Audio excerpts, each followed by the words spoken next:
Mamlakatimizda ekologik toza, arzon va qayta tiklanuvchi energiya manbalarini ko'paytirish hamda mavjud quvvatlarni oshirishga alohida e'tibor qaratilmoqda. Ayni maqsadlarda O'zbekgidroenergo aksiyadorlik jamiyati mahalliylashtirish dasturi doirasida hududlarda kichik va mikro shakldagi GESlar barpo etib foydalanishga topshirilmoqda.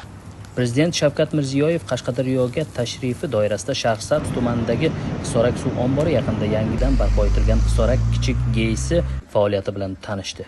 Hozirgi kunda mana shu Hisorak GESimizda kichik GES ishga tushirildi.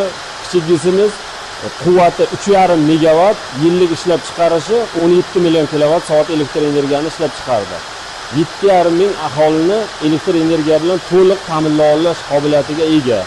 Hozirgi kunda bunaqa GESlarimizdan Qashqadaryo viloyatimizda tepada 3 ta GESimiz qurilyapti. 24 megavatdan 6 megavat, 8 megavat, 10 megavat. Yillik ishlab chiqarishi 110 million kilovat soat elektr energiyani tashkil qiladi. Qolaversa yana Yakkabog' tumanida, Chiroqchi tumanida, Kitob tumanida shunaqa kichik GESlarni qurilish ishlari, montaj ishlari ketyapti.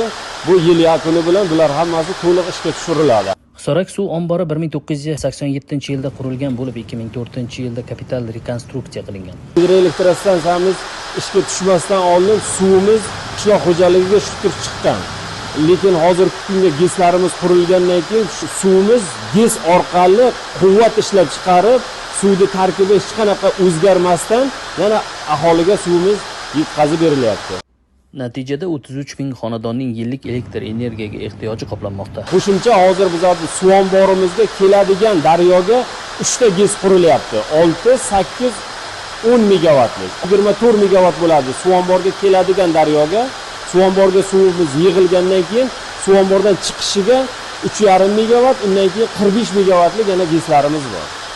Hozirgi kunda Hisorak GES filialida 116 ta xodim ish olib boradi. Mana shu kichik GESimizning o'zida 5 ta xodim ish olib boradi.